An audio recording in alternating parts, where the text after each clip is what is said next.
Hello everyone. I hope you have watched my videos that teach you the difference between should, have to and need to and be supposed to. And I also had a video with 20 little practice sentences. Now I'm going to show you the difference in a real test situation like IELTS. Imagine you're in the writing exam. This is academic. And you have to write an essay. Here is the essay question. Let's read it together. Many countries are now changing their energy sources to renewable types like solar and wind. What problems might happen because of this change? How can governments deal with these problems? And depending on the exam you take, there will be an instruction to write an essay. Let's read some typical body paragraphs and pay attention to how the student uses should, have to or need to, and be supposed to. Pause the video and read these two paragraphs. Okay, have you had enough time? Let's go. Let's make some comments together. So this one is supposed to because it is the writer's prior expectation. The government should pay. It's my opinion that it's the government's responsibility. Next one, the government might have to take money from other areas. The government might be forced to. The government might have no choice. Similarly, need to be built.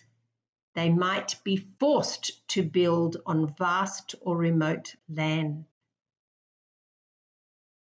The IELTS or academic writer then says the following ideas should be observed. So this is the English student giving their recommendation, their opinion, their suggestions.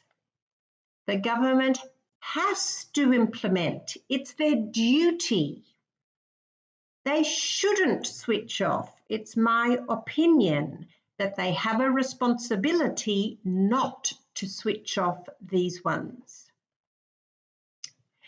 The issue of cost can be limited because the government does not have to pay. Does not have to pay means they have a choice.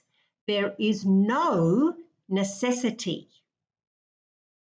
And the last one is the opposite. They have to work together. This is necessary. This is very important. All right, that was a writing example. Let's go on to a speaking example. Question 1. Do you think all children should learn to paint and draw in school? Speak with me. Absolutely. I reckon it should be a part of the normal school curriculum. I mean, children have to learn to be creative as well as do math and science. Drawing and painting develops different parts of the brain to those other more logical thinking subjects. So for me, it's essential. Every school needs to employ art teachers and include art in their lessons. So this student was very strong on the yes side. The second student is very strong on the no side.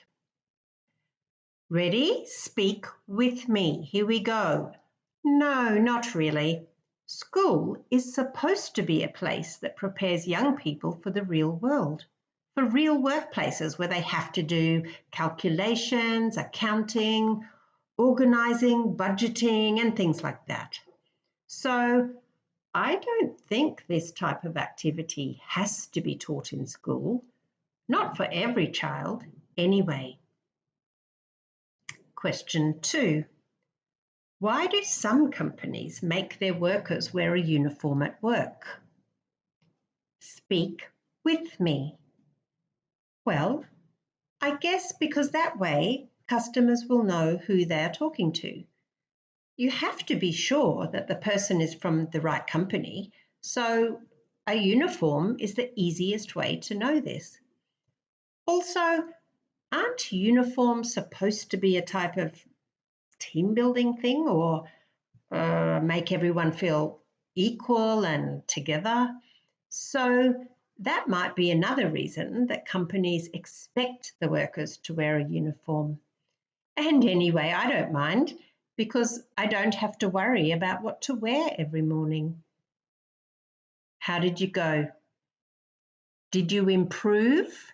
Did you use should, need to, have to, be supposed to? I hope so. See you soon.